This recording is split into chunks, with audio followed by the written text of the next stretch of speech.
जी अस्सलाम वालेकुम dear students. अच्छा, लास्ट टाइम हमने कॉन्टीन्यूस फंक्शंस को स्टार्ट कर दिया था और मैंने डेफिनेशन भी दी थी और हमने कुछ टाइप्स ऑफ डिसकॉन्टीन्यूटी को डिस्कस किया था, जिसमें हमने बात की थी कि टाइप वन और टाइप टू। और टाइप वन में दो किस्म की डिसकॉन्टीन्यूटीज थी, एक था रिमूवेबल और दूसरी थी जंप। और टाइप टू में जो थी वो इसेंशियल, राइट। तो चलिए उसको रिवाइज कर लेते हैं। मैंने कुछ एग्जांपल दिए, देखिए क्लासिफिकेशन।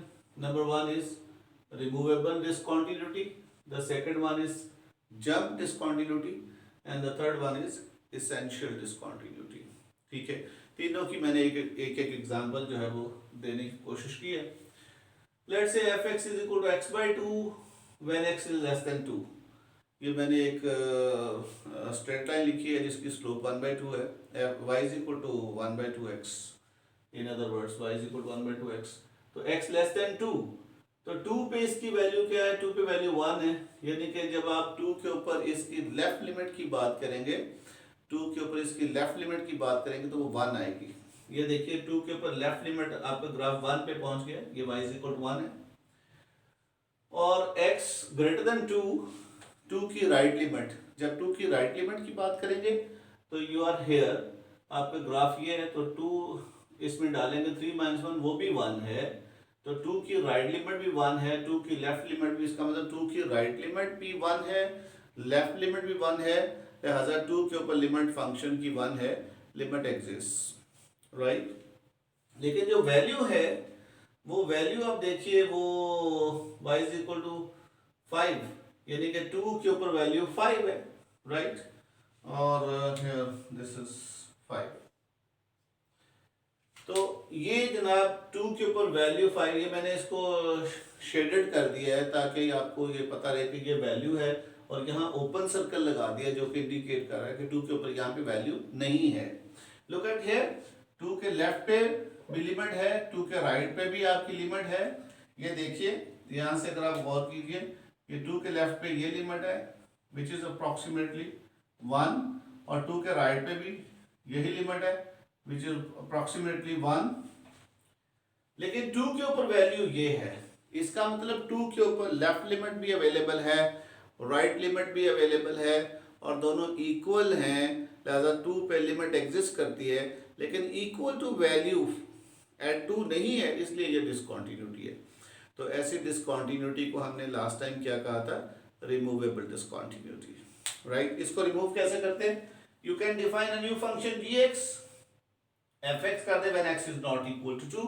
इसका मतलब नॉट इक्वल टू 2 के लिए हमारे पास यही शर्तें हैं, यानी कि जब x लेस देन 2 होगा ये आ जाएगा, जब x ग्रेटर देन 2 होगा ये आ जाएगा। और प्रॉब्लम क्या आई हमें? वैल्यू पे।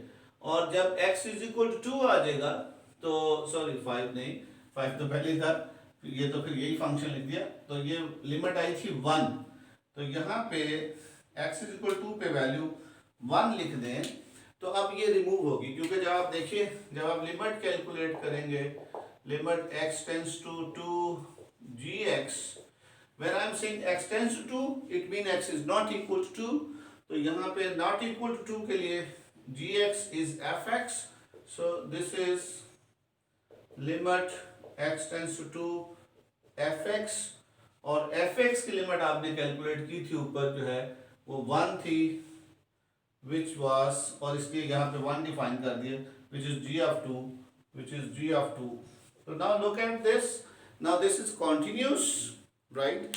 तो हमने इस तरह से इस पॉइंट की जो डिसकॉन्टिन्यूटी थी उसको रिमूव कर दिया।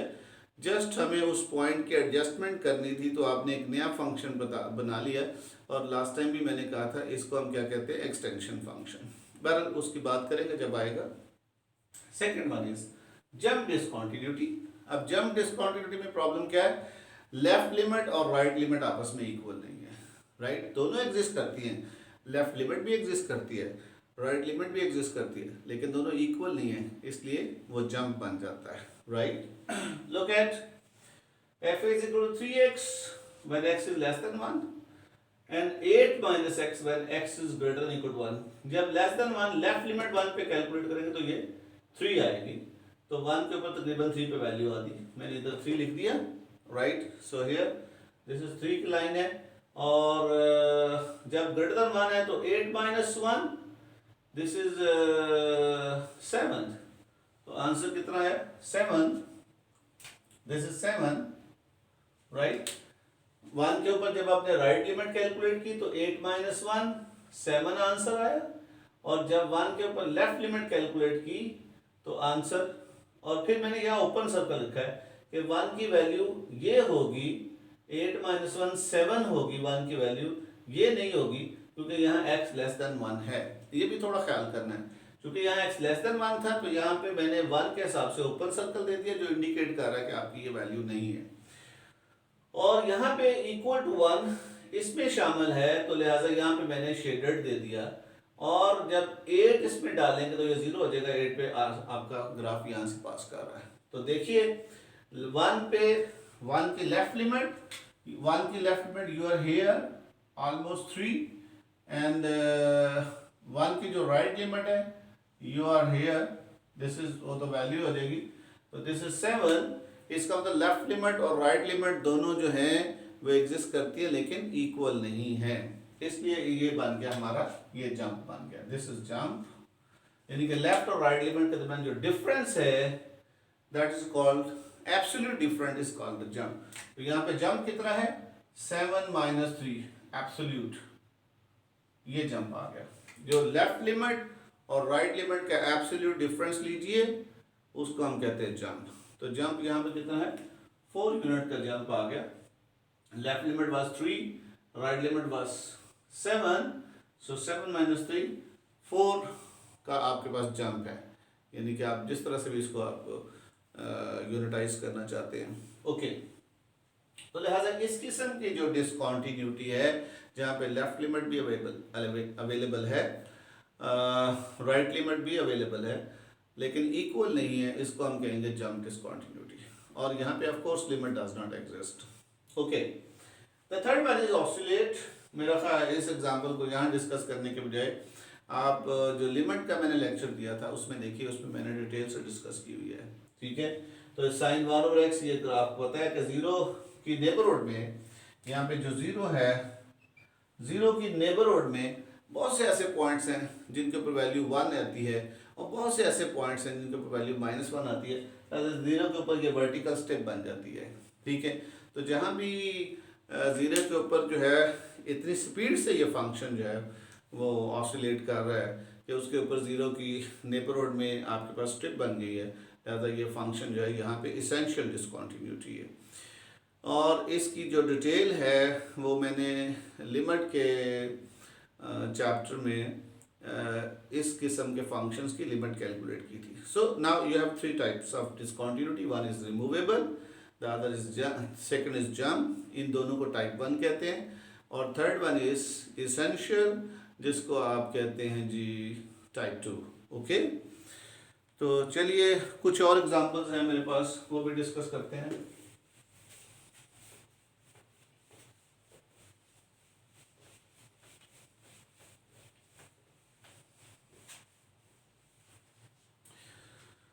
जी हमारे पास f(x) जो है वो, another example is f(x) is equal to signum of x, signum of x mod when x is not equal to 0 and 0 when x is equal to 0, ठीक है। तो अब आप देखिए यहाँ पे आपको ये क्लियर होना चाहिए कि सिग्नम क्या था। पहले तो x mod क्या था, x mod होता था this is -x when x is less than 0 and x when x is greater than equal to 0, और सिग्नम ऑफ x था 1 when x is less than 0 -1 and 1 when x is greater than equal to 0, right, greater than 0 and 0 when x is equal to 0। तो हमने कहा था कि इसको आप कर सकते हैं सिग्नम ऑफ x को कर सकते हैं, लिख सकते हैं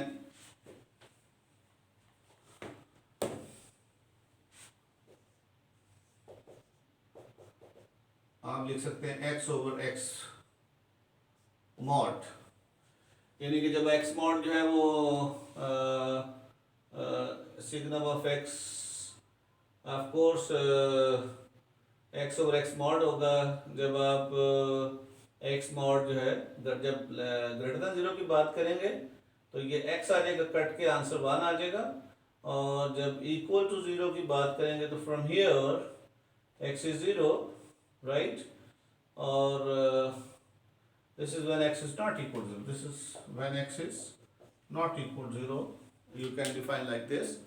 अब सिग्निफाइड x mod इसी डेफिनेशन से लगाएं तो ये बन जाएगा fx in fact x mod over x mod mod. This is x over x mod by definition when x is not equal to 0, when x is not equal to 0, and 0 when x is equal to 0. So this is cancelled, this is 1 when x is not equal to 0, and 0 when x is equal to 0, right, just like this. तो ये क्या बन जाएगा, इसका मतलब है कि हमारी जो लिमिट है वो 1 है और वैल्यू जो है 0 है. So limit of x tends to 0 fx, when x is 0, x is not equal to 0, this is 1, so it means limit of x tends to 0 1, which is 1, which is not equal to 0, which was f of 0. इसका limit exist करती है लेकिन value के equal नहीं है, तो you can define a new function. So define g of x is equal to fx when x is not equal to 0 and your value limit was 1 and 1 when x is equal to 0. तो अब देखिए ये भी removable discontinuity की example थी. तो अब जब नई इस फंक्शन की लिमिट कैलकुलेट करेंगे तो वो बिल्कुल इसी की लिमिट है जो कि 1 है और वैल्यू के बराबर है. जो g है, ये जो नया फंक्शन आपने डिफाइन किया ये वही फंक्शन है लेकिन इसमें अब डिसकंटिन्यूटी मौजूद नहीं है. चलिए नेक्स्ट एग्जांपल जो है वो x ब्रैकेट फंक्शन है.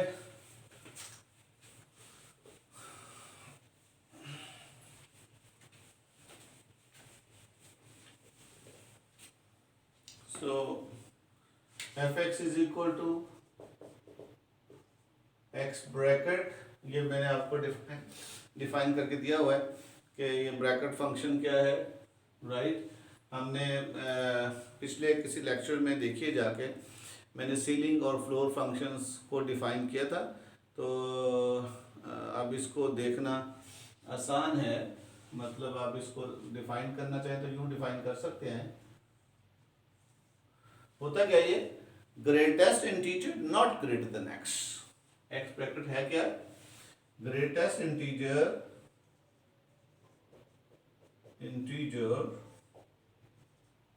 Not greater than x.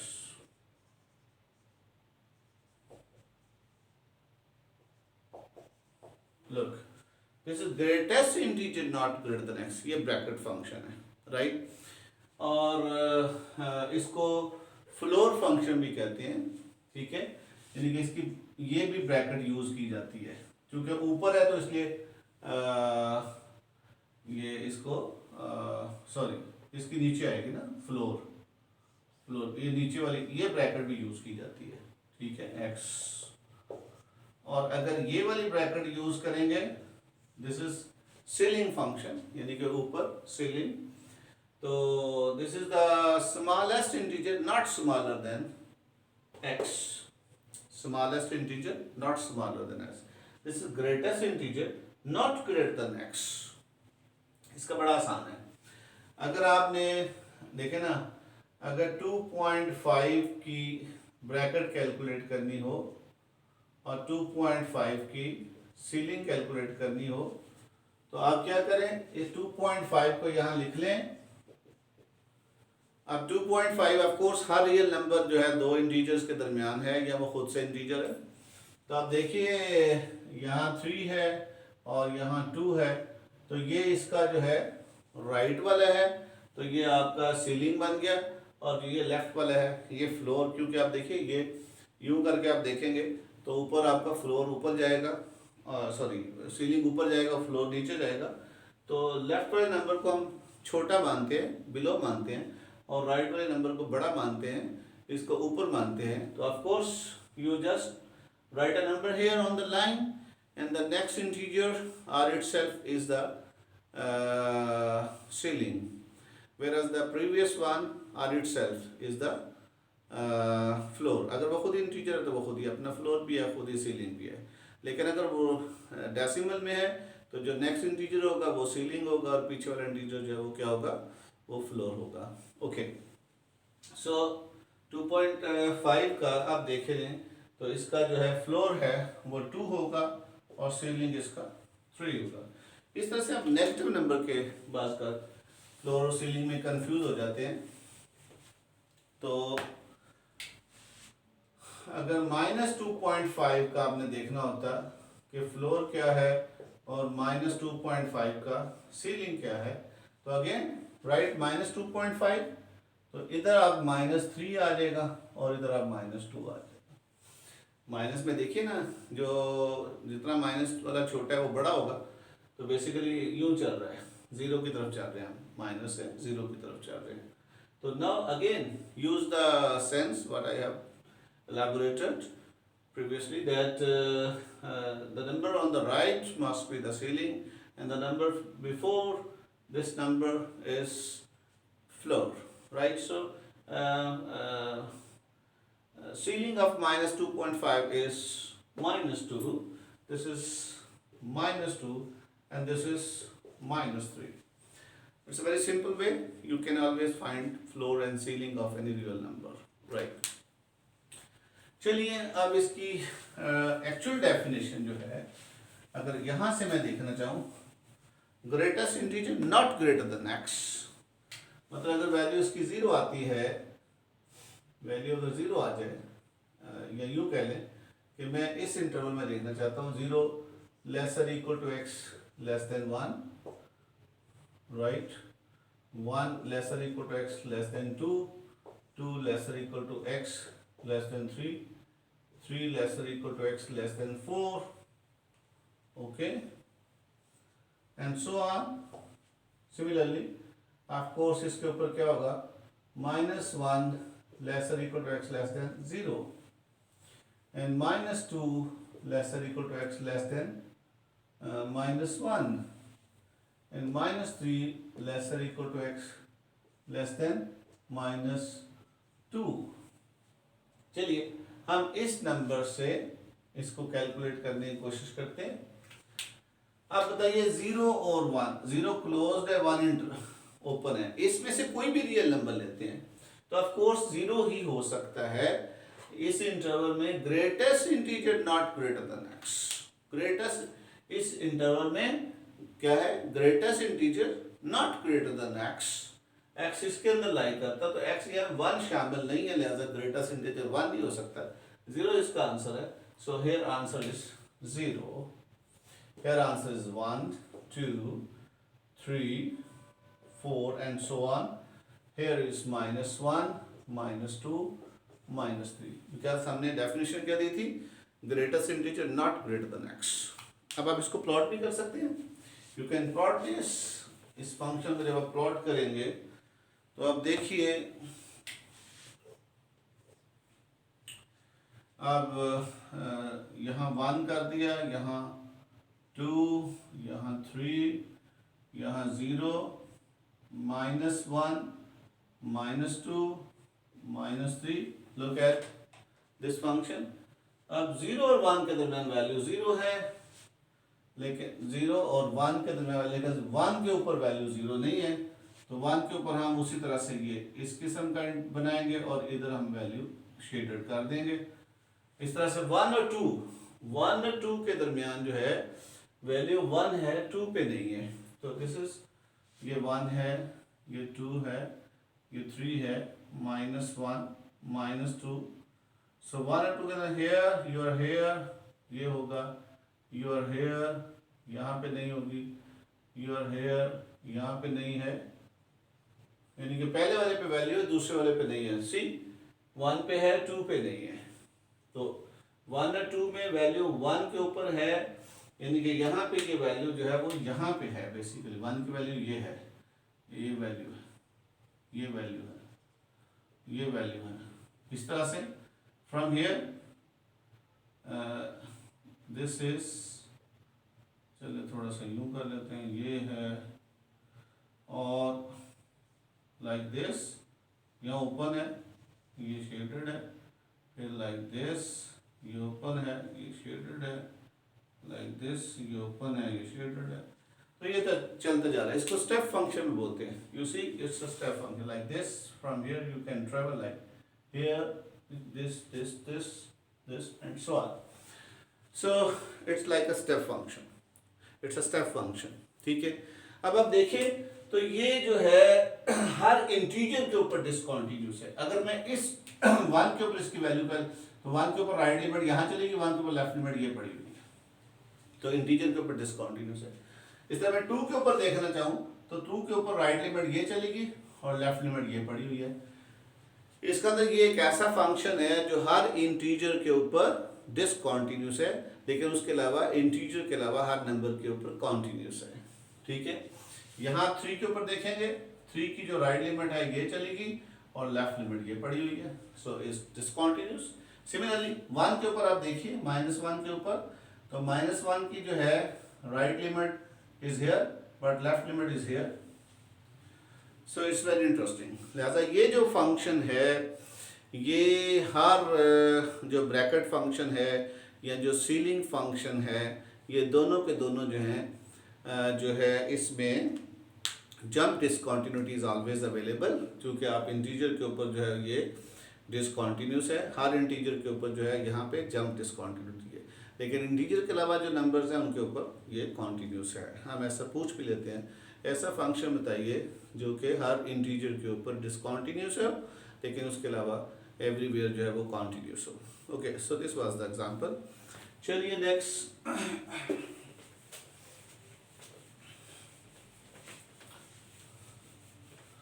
तो फॉर एग्जांपल अगर मुझे ये देखना है कि limit x tends to 1 fx, you know where fx is equal to x bracket, ये वाला फंक्शन था।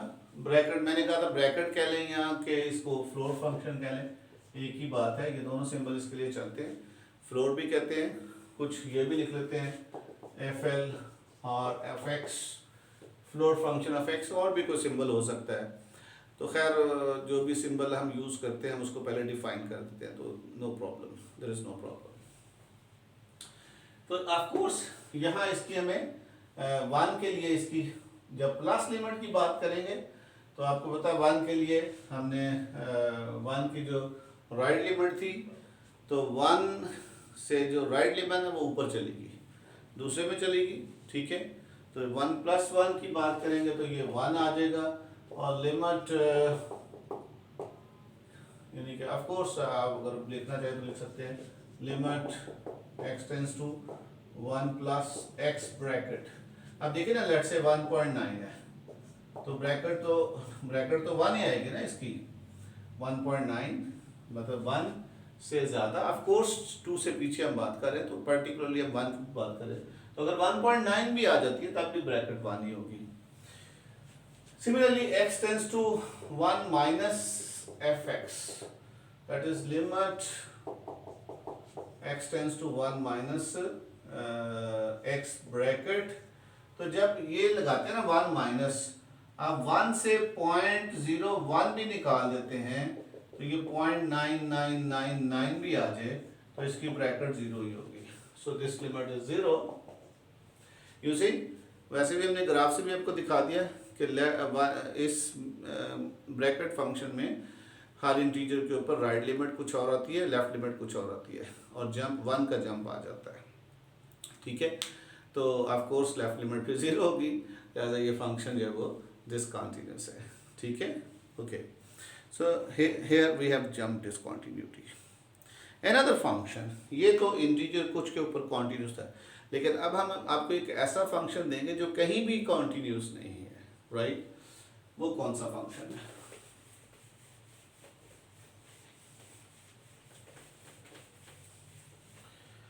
Okay G, we have another function. अब ये है कि G F x is equal to, क्या करें, आप वन डिफाइन कर लें, when X belong to Q है, when X belong to Q है, and zero when X does not belong to Q.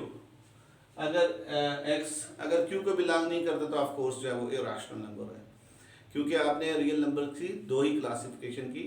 Every real number जो है या वो रैशनल होगा या वो इरेशनल होगा, राइट? तो वन, जब वो एक्स रैशनल है तो ज़रा इमेजिन कीजिए, चूँकि हमने आपको कंडेंसेशन प्रॉपर्टी बताई थी कि between two real numbers there exist a rational number, and between two real numbers there exist an irrational number. बल्कि यहाँ से आप ये भी कह सकते हैं कि between two real numbers there exist infinite irrational numbers, and between two real numbers there exist infinite rational numbers। क्योंकि ये दोनों सेट्स जो हैं, सेट ऑफ रैशनल नंबर और सेट ऑफ इरेशनल नंबर, दोनों डेंस हैं आर के अंदर, यानी कि इनको उनसे जुदा नहीं किया जा सकता, डेंस हैं उसके अंदर।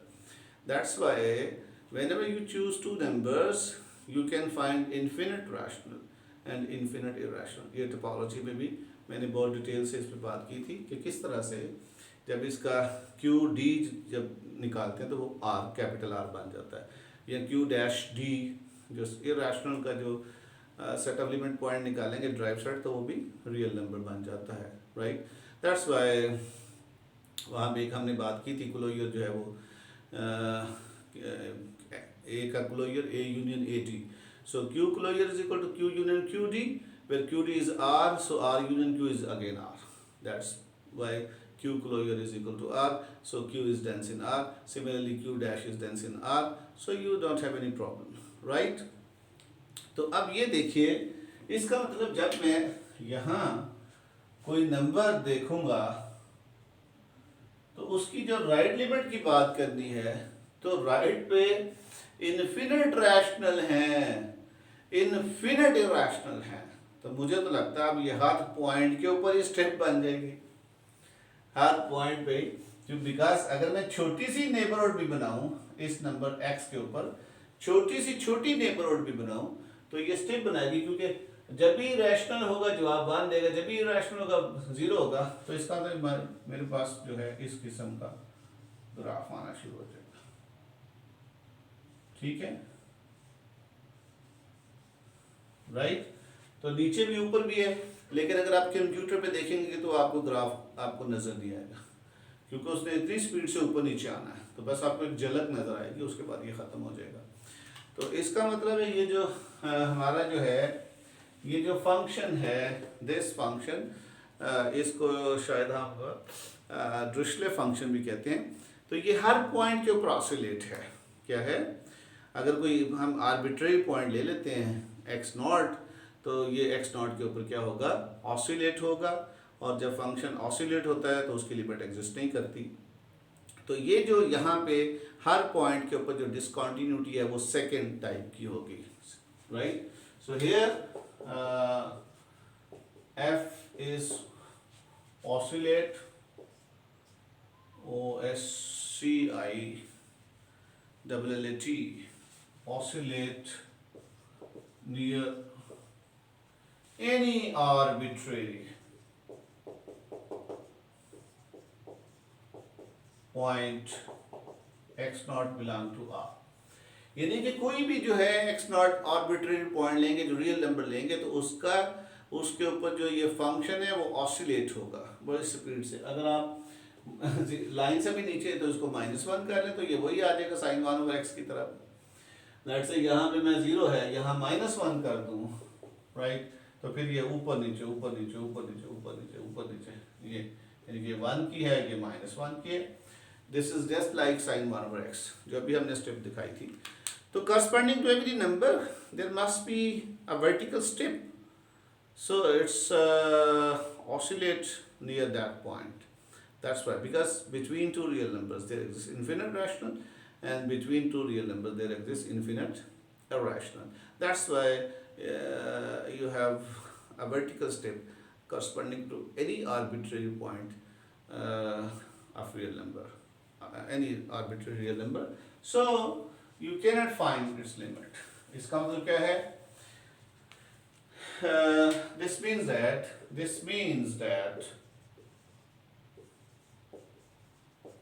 limit x tends to x naught fx does not exist. So this is the second type of discontinuity. लिहाजा ये function x naught पे discontinued है, since x naught was arbitrary, so it is discontinued at all points, right? Okay, तो उसके बाद चलिए आगे.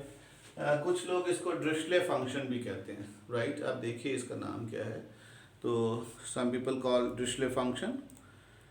We have another function which is in fact the Thamai function, right?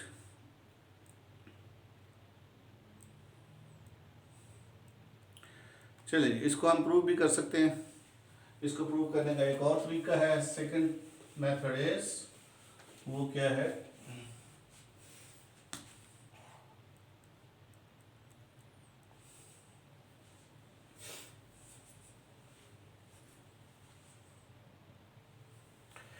अच्छा जी, इसको एक और तरीके से भी हम प्रूव कर सकते हैं जो कि ड्रिशले फंक्शन है. तो देखिए हम किस तरह से इसको प्रूव कर सकते हैं. लेट एक्स नॉट बी, अब हमारा फंक्शन क्या है? फंक्शन यहाँ पे लिख लें कि फंक्शन था when x belong to q and 0 when x does not belong to q. This was the function. अब हम इसको प्रूव करने लगे. let x not be any solution. Let x not be any arbitrary irrational number.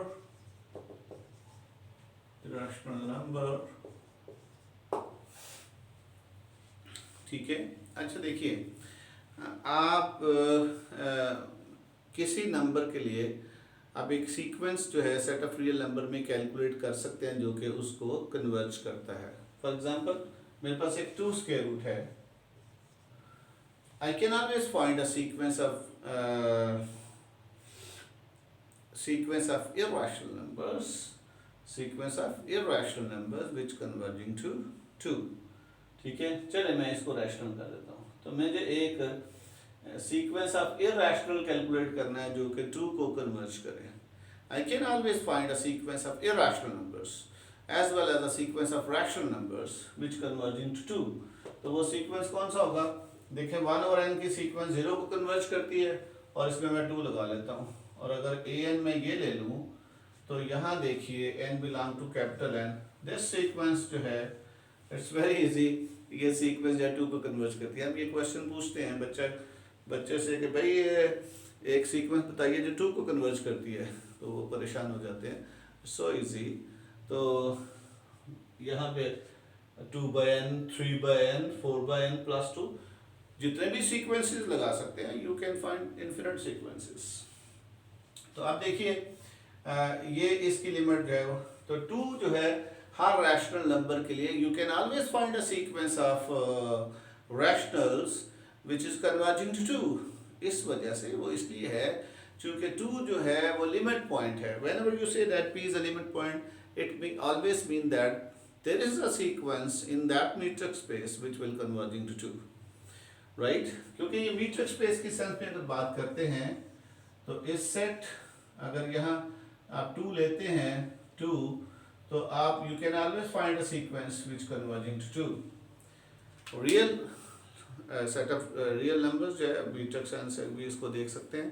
पर अगर आपको ये problem है तो छोड़िए इसको, हमें ज़रूरत नहीं है. ठीक है.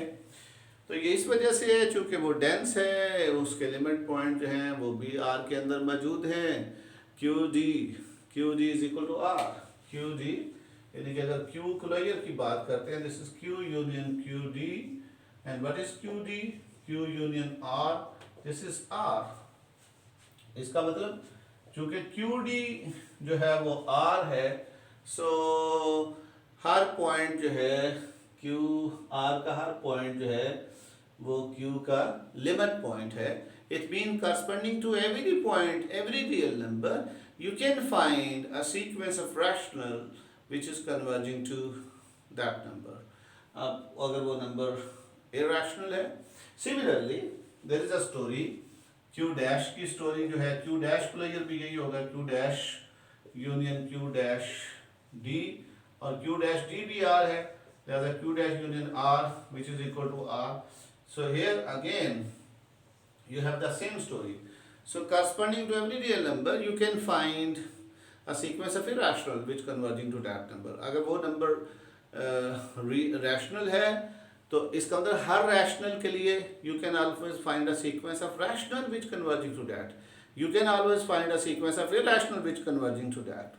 Similarly, corresponding to every irrational number, you can always find a sequence of irrational which is converging to that irrational number. You can always find a sequence of rational which is converging to that irrational numbers. So it's not a problem. Number कोई भी हो, हर real number के लिए, अब वो जो real number है rational है या इरैशनल है, हर रियल नंबर के लिए you can always find a sequence of rational which converging to that. You can always find a sequence of irrational which converging to that, which is converging to that. Okay, so we have no problem. So that's why this is always possible. अब इसी जो है 2 के लिए, इसी 2 के लिए मैं एक सीक्वेंस ऑफ इरैशनल कैलकुलेट करूंगा जो कि 2 को कन्वर्ज करती है, तो वो क्या हो जाएगा मेरा 1/n स्क्वायर रूट प्लस 2, और n belong to capital N, and n is not equal to k square for k belong to n, यानी कि n जो है, अब मैंने ये सीक्वेंस इस किस्म से ले ली an कि मेरा जो है n परफेक्ट स्क्वायर नहीं है, n k स्क्वायर नहीं है, और n is not equal to 1 भी नहीं, n and k square of course 1 नहीं होगा क्योंकि n जो है 1 जो है 1 स्क्वायर है, तो ये जनरली मैंने कंडीशन दे दी कि जब ये परफेक्ट स्क्वायर नहीं है तो ये इरैशनल है, ठीक है। तो इरैशनल और उसका रेसिप्रोकल भी irrational, and sum of irrational and sum of a non-zero irrational and a rational is always irrational. So this is the sequence of irrational. You see, this is the sequence of irrational which is converging to 2. अगर ये नहीं पसंद तो मेरे पास एक और idea है. You can write this 3 square root by n plus 2. Now look, this is a sequence of irrational. अब हम जो मर्जी रखें, n बिलोंग टू n कर दें, तो अब n 1 रखें, 2 रखें, 3 रखें, this is always irrational number because irrational an integer, it's an irrational number. This is rational number, irrational, a non-zero irrational plus rational, this is irrational, right? So we have no problem. इसका मतलब अगर number हमारे पास real number है तो उसके लिए I can always find a sequence of rational which is converging to that real number. I can always find a sequence of irrational number which is converging to that number.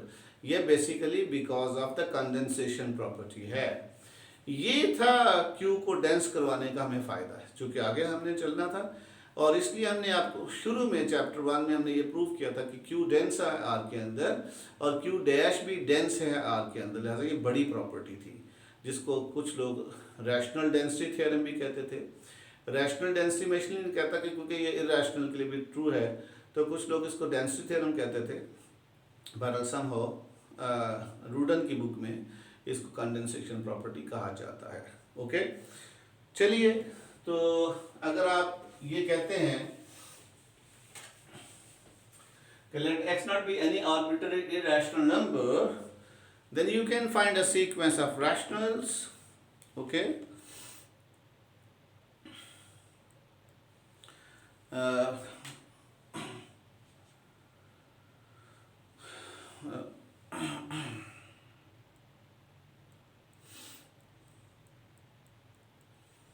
Then f of x naught तो क्या होगा, irrational के लिए 0 है, this is 0। तब आप एक sequence of rational calculate कर लें, फाइंड कर लें जो कि इसको कन्वर्ज करें। Let yn be xn, let xn be a sequence of rationals, be a sequence of rationals that converges to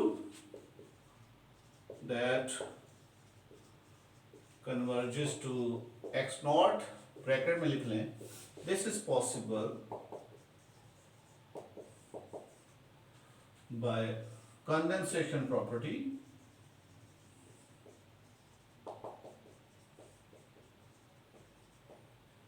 of reals। this is possible। देखिए ना, ये x नॉट है, x नॉट है, ये रैशनल नंबर है। यहां से एक नंबर पकड़िए, कोई rational r, and you know between, ये भी रियल नंबर हो गया, ये भी रियल नंबर हो गया, दिस इज r1, ठीक है। अब यहाँ xn, चलो xn आपने कहा, this is x1, you pick any number, pick any rational number. अब ये फिक्स है x नॉट और ये आपका x1 है, जरूरी नहीं आप इधर से पकड़े, इधर से पकड़ सकते हैं, नो प्रॉब्लम, हम उधर को आना शुरू हो जाएंगे। So it's a real number between two real numbers, you can always find a rational number। So here you have x2, another rational number। अब ये real number है, ये भी real number है। Again applying the property of condensation property, you can always find a rational between these two। This is x3, this is इन दो के दरम्यान x4, इन दो, so on चलते जाएं, you will find xn and this is converging to, ultimately you are here, इसका मतलब ये sequence xn will converge to x naught। Similarly उधर से भी आना होता तो आप इधर से भी आ सकते थे, this is x1, फिर ये x2, फिर ये x3, इन दो के दरम्यान, and so on, this is xn, और चलते जाएं, you are going to this, it's no problem, there is no problem, either from the right or from the left, you can always find a sequence of rational which is converging to that particular irrational number, so we have no problem। okay, तो इसका मतलब क्या हुआ, this is possible by condensation property of reals। हमने आपको यही property बताई थी। इसका मतलब क्या हुआ कि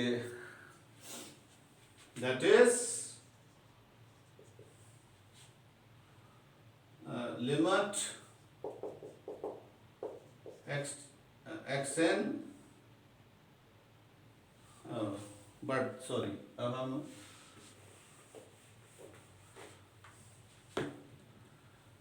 now fxn is equal to, her rational के ऊपर जो है वैल्यू 1 है, fxn is equal to 1 होगा for all n belong to n, but जब आप लिमिट कैलकुलेट करते हैं, ठीक है, लिमिट कैलकुलेट करेंगे तो वो क्या आएगा,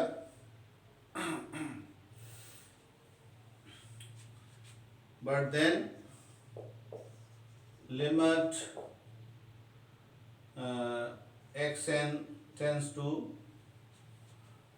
x naught f of xn, जब सारी की सारी वैल्यू 1 है तो फिर वो जब सारा सीक्वेंस ही 1 दे रहा है, every value is 1, so because this limit is 1, this is limit xn tends to x naught 1 which is equal to 1।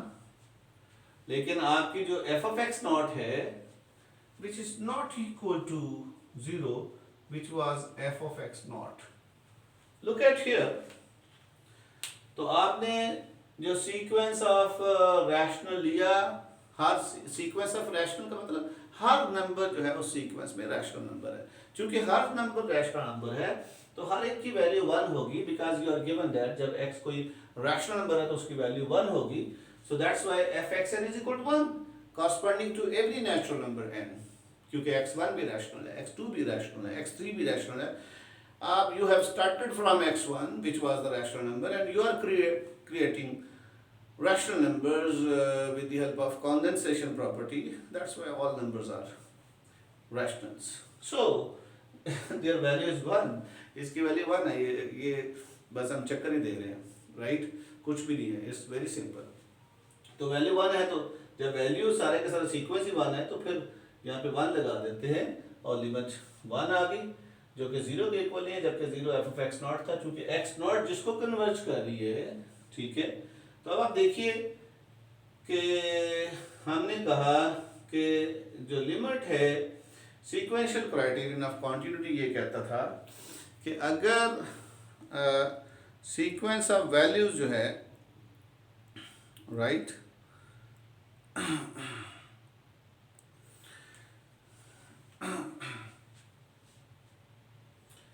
कि लिमिट जो है xn टेंड्स टू x0 जो है वो तो 1 आ गई, लेकिन वो उस x0 की वैल्यू के बराबर नहीं है। इसका मतलब हमारा सीक्वेंशियल क्राइटेरियन क्या था? सीक्वेंशियल क्राइटेरियन जो लिमिट के लिए था वो ये था कि अगर कोई भी सीक्वेंस लेते हैं xn जो कि c को कन्वर्ज करता है तो फिर f(x(n) f(c) को कन्वर्ज करना चाहिए, ठीक है।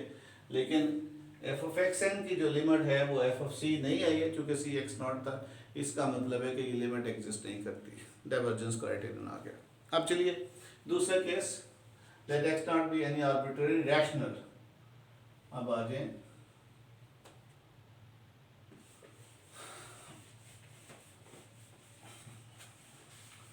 बिल्कुल सेम स्टोरी आप वहां चलाएंगे। Then f(x0) is equal to, आप y0 ले लेते हैं, से let y0 be any arbitrary rational number, then f of y0 is equal to 1.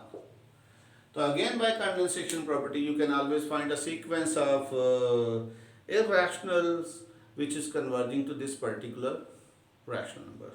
So by condensation property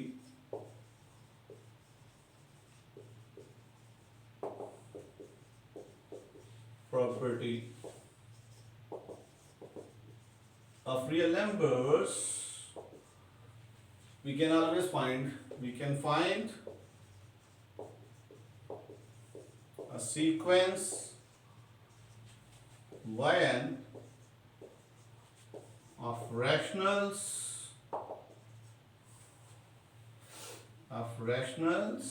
of irrationals क्योंकि आपने ये रैशनल लिया है तो अब सीक्वेंस ऑफ इरेशनल लेना जो कि इसको कन्वर्ज करता है, such that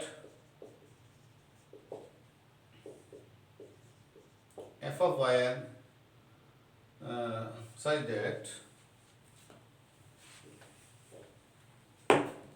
yn converges to y0, but f of yn but then f of yn चूंकि सारे का सारा सीक्वेंस जब इरेशनल का है तो सबकी वैल्यू 0 आ जाएगी। This imply limit yn tends to y0 f of yn will be 0 because सारी की सारी वैल्यू 0 तो लिमिट भी 0 होगी, which is not equal to 1 which was f of y0, चूँकि y0 1 है। अतः यहाँ भी जो है अगर y0 को कन्वर्ज करता है तो f of yn जो है वो f of y0 को कन्वर्ज करना चाहिए। Again with the help of sequential criterion, divergence criterion, you can have a sequence yn which is converging to y0, but the sequence of value is not converging to f of y0. That's why by sequential criterion limit does not exist at this particular arbitrary y0 which was rational, ठीक है। और चूंकि इस पे नहीं है तो लिहाजा वो किसी भी रैशनल नंबर पे इसकी लिमिट एग्जिस्ट नहीं करेगी। ओके जी, तो इसका मतलब डिरिचलेट फंक्शन में आपने देखा कि हमारा जो फंक्शन जो है वो डिसकॉन्टिन्यूस है पूरे रियल नंबर्स के ऊपर। अब एक और फंक्शन है दैट इज कॉल्ड थोमे फंक्शन, ठीक है। वो क्या है उसको भी हम देखते हैं।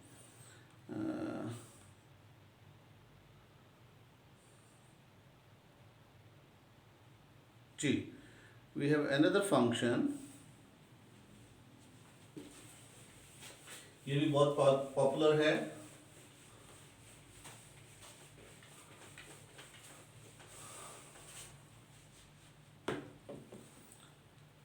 ये है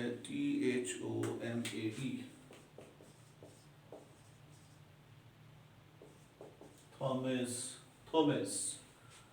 थॉमस फंक्शन।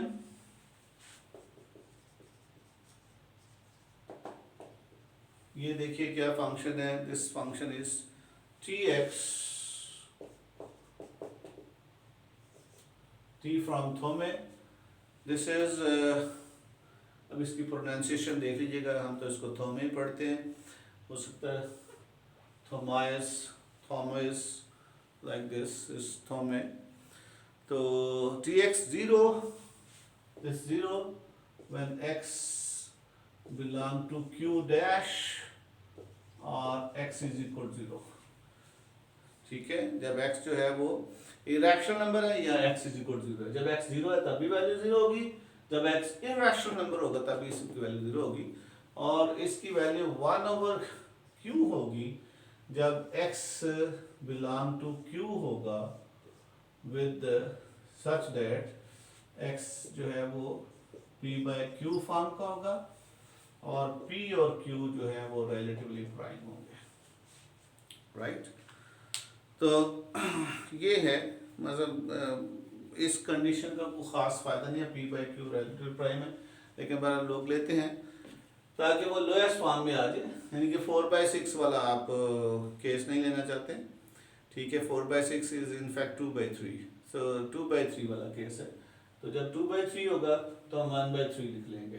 जब 4/6 है तो 4/6 चूंकि जाहिर सी बात है वो 2/3 है बेसिकली, तो अगर आप 1/6 लिखेंगे तो हमारी दो वैल्यूज आ जाएंगी। दैट्स वाई यूनिकनेस को प्रिजर्व करने के लिए ये लिखना बहुत ज़रूरी है, राइट।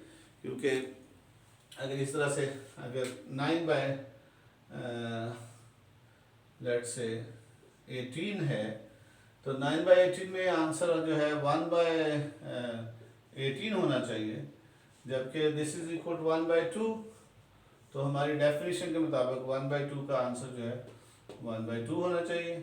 चलिए 19 की जगह पे मैं चलो 27 अगर कर देता हूँ, तो 27 करें तो ये 3/2 बनता है ना, 3/2, तो इसके लिहाज से 1/18, जबकि इसके लिहाज से 1/2 बनेगा। So that's why to preserve the uniqueness, ताकि ये फंक्शन बन जाए आपका, हमने यहाँ पे शर्त लगा दी कि PQ1 है, यानी कि PQ जो है वो अपनी लोएस्ट फॉर्म में है, आप इसको सिंप्लीफाई कर सकते हैं, so no problem. Okay, of course PQ जो है वो x बिलोंग टू Q है और x की शक्ल ये p/q रैशनल है। रैशनल ऑफ कोर्स p/q में होता है q नॉट इक्वल 0, और p और q बिलोंग टू वो इंटीजर्स हैं, राइट।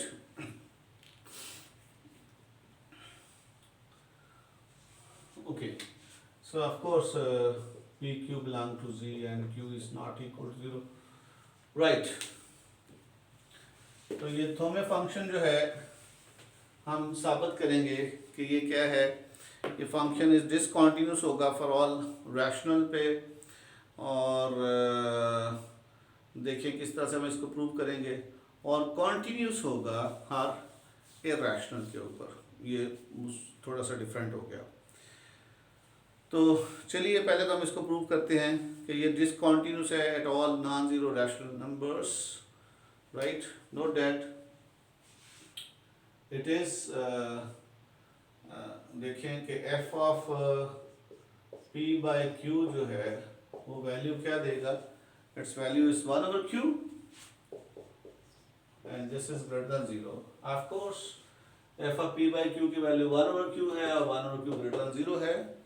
जबकि उसी तरह से you can find a sequence जो कि 1 over q को कन्वर्ज कर दे, you can, it's a rational number, you can always find a sequence of irrationals which will converge to 1 over q। ठीक है, मैंने आपको पहले भी ये बातें बता दी कि this is always possible because of the condensation property। तो वो जो सीक्वेंस है सारे के सारे जो चूंकि इरेशनल लोकल है उसकी वैल्यू 0 होगी, उसकी लिमिट भी 0 होगी, जो कि इसके बराबर नहीं आएगी।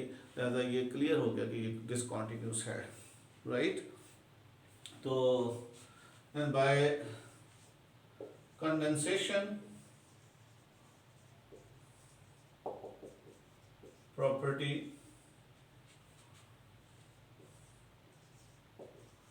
of real numbers,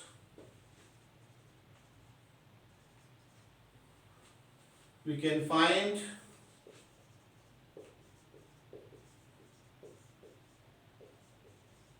sequence of irrationals xn such that xn converges to p by q, but then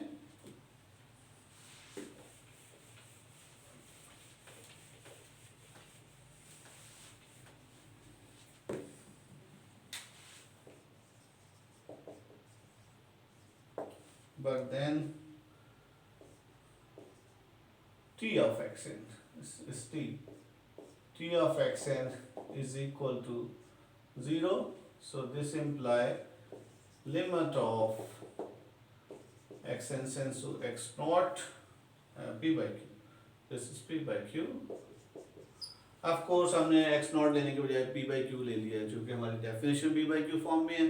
तो अब हमें x naught को आर्बिट्ररी रैशनल लेने के बजाय why not you choose x naught is equal to p by q, because we want to apply the definition as well. So this is t of xn which is equal to, अब t of xn 0 है for all n belong to capital N, because each xn is a rational number and corresponding to every irrational number, so, and corresponding to every irrational you have 0.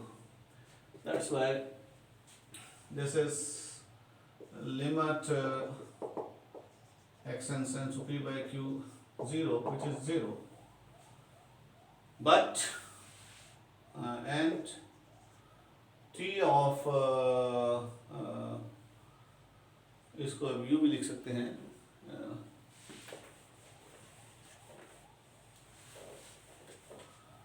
0 which is not equal to 1 over q, which is equal to f of p by q, or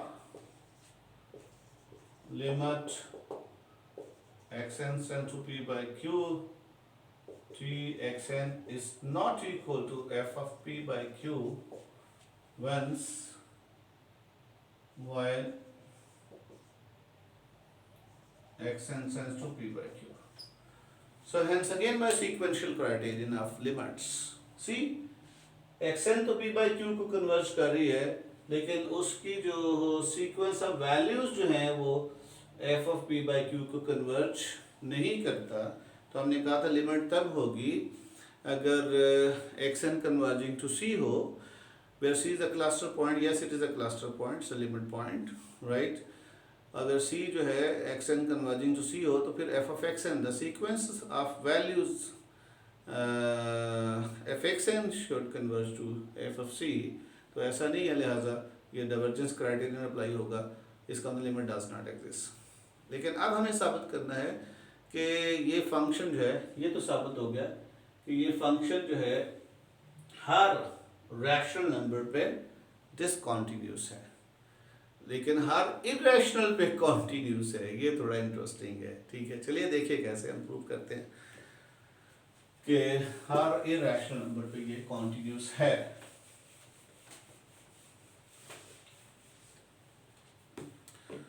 okay, तो हम इसके लिए थोड़ा ये tricky है, थोड़ा सा आपको इसी तरह से चलना पड़ेगा। So for epsilon positive, for epsilon positive, choose a natural number capital N such that 1 over n is less than epsilon. Okay. Now,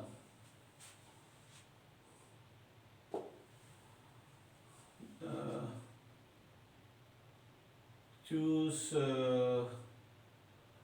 natural number such that 1 over n is less than epsilon.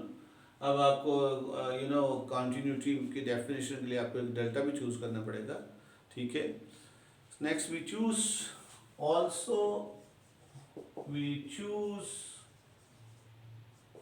delta positive such that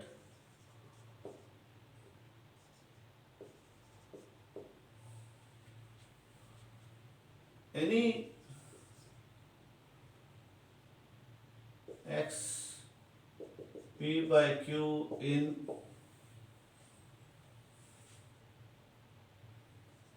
x minus delta x plus delta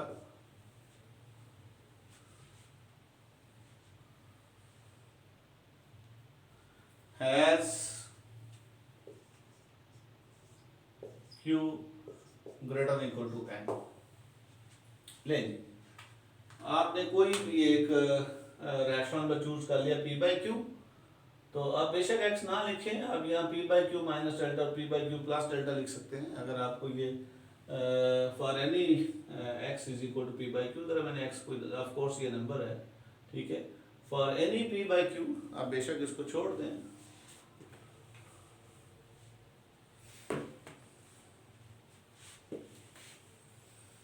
So that any p by q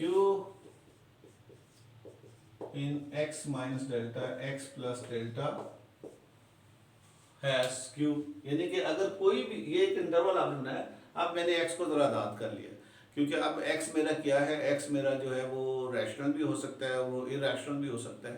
तो मैं दोनों cases में अपनी continuity की condition को preserve करूंगा. ये मैंने वो डोमेन रख लिया बेसिकली, यानी कि x minus X not mod less than delta रख लिया बेसिकली. अगर आप देखें तो इसको सिंप्लीफाई करेंगे तो यहाँ से जब कोई x नॉट लेंगे, इसको जब हम सिंप्लीफाई करते हैं minus delta less than x minus X not less than delta, तो ये x not minus delta less than X not plus delta. तो बेसिकली ये वही इंटरवल बन गया कि x belong to x not minus delta x not plus delta. तो instead of writing x not I am writing x, right, और x not इसमें से ले लेंगे, उससे कोई फर्क नहीं पड़ता. ओके. तो अगर आप मोर स्पेसिफिक की काम करना चाहते हैं तो फिर यहाँ y नॉट यू राइट इस x नॉट ही कर लें.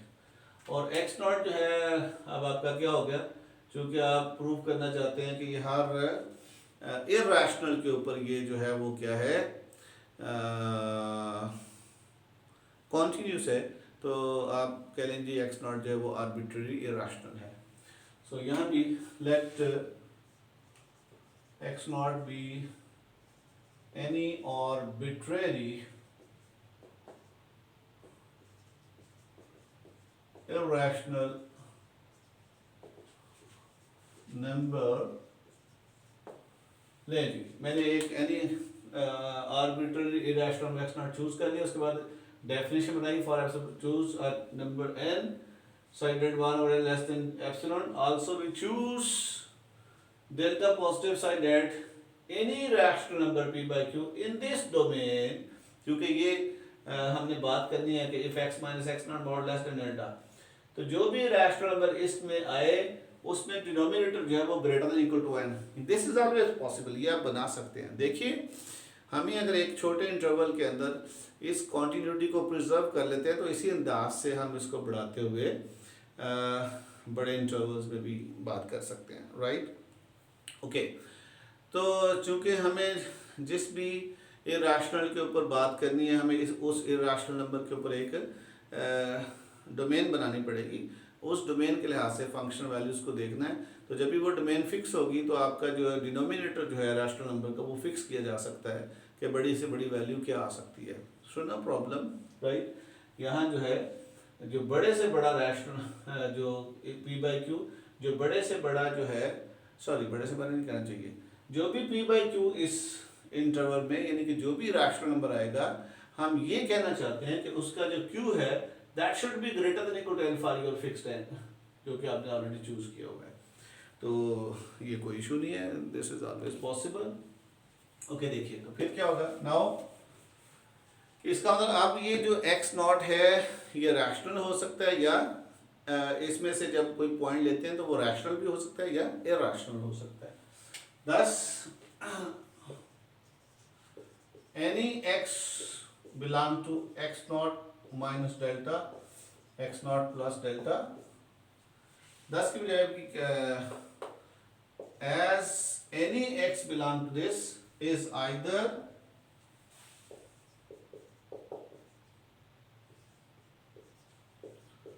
rational or irrational.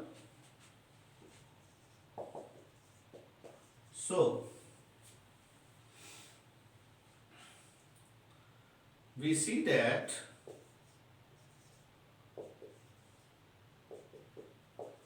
if x minus x naught mod is less than delta and x is rational, ठीक है। आप देखें आप इसमें से कोई भी x लेते हैं या वो रैशनल होगा या वो इरैशनल होगा। तो हमने कहा कि either it is rational or irrational, so we see that if this is less than delta and x is rational तब भी continuity की कंडीशन प्रिजर्व होनी चाहिए, और अगर ये कंडीशन लेस देन डेल्टा है और x इरैशनल है तब भी जो है वो दूसरी फंक्शन वाली जो कंडीशन है वो सेटिस्फाई करनी चाहिए। तो सी क्या होगा,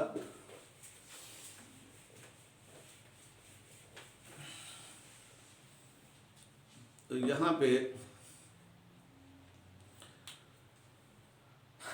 जब x हमारा क्या है, x हमारा रैशनल है, तो जब x हमारा रैशनल है तो इसका मतलब है f ऑफ x नॉट जो है वो f ऑफ x क्या होगा, देन x जब रैशनल है तो यहाँ हमने क्या कहा था कि जीरो होगा when x belong to q dash होगा या x इज इक्वल जीरो होगा, और 1/q होगा जब x is equal to p by q होगा। ऑफ कोर्स ये हमने डिफाइन किया था tx को, of course q is not equal जीरो और pq जो है बिलोंग टू z है and pq is equal to 1 है, like this are the condition. और अगर ये x रैशनल है, ठीक है, since x is rational so x must be equal to some p by q, ठीक है। so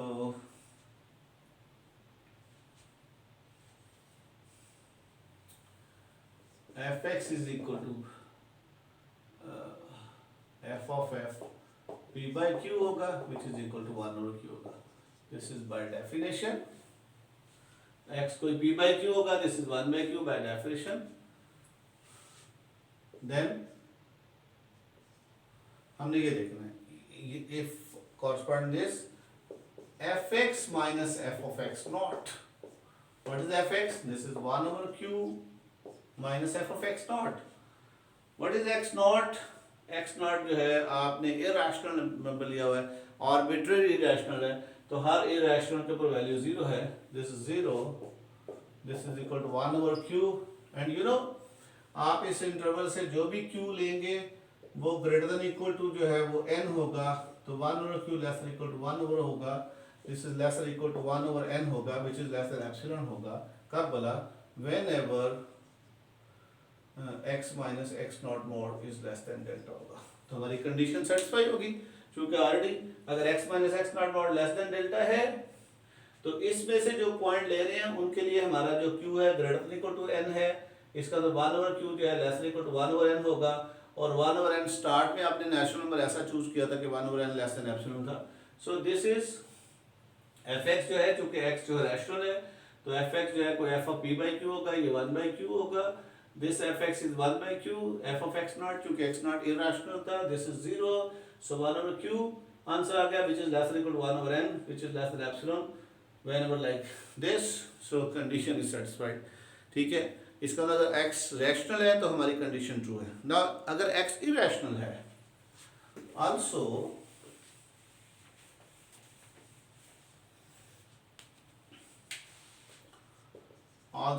if x is irrational,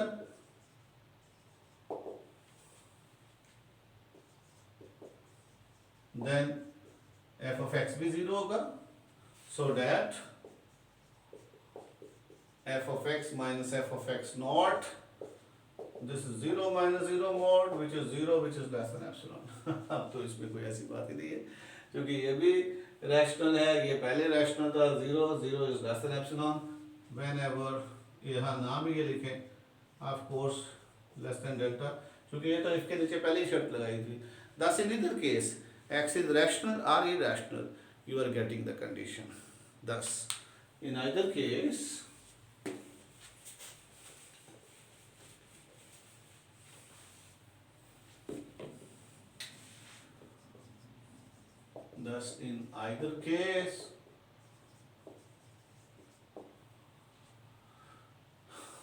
fx minus fx naught mod is less than epsilon whenever x minus x naught mod less than delta. Hence f is continuous at x naught belong to q dash. Since x naught जो था वो it was arbitrary irrational number, hence Thome function is continuous at every irrational number and this continues at every rational numbers.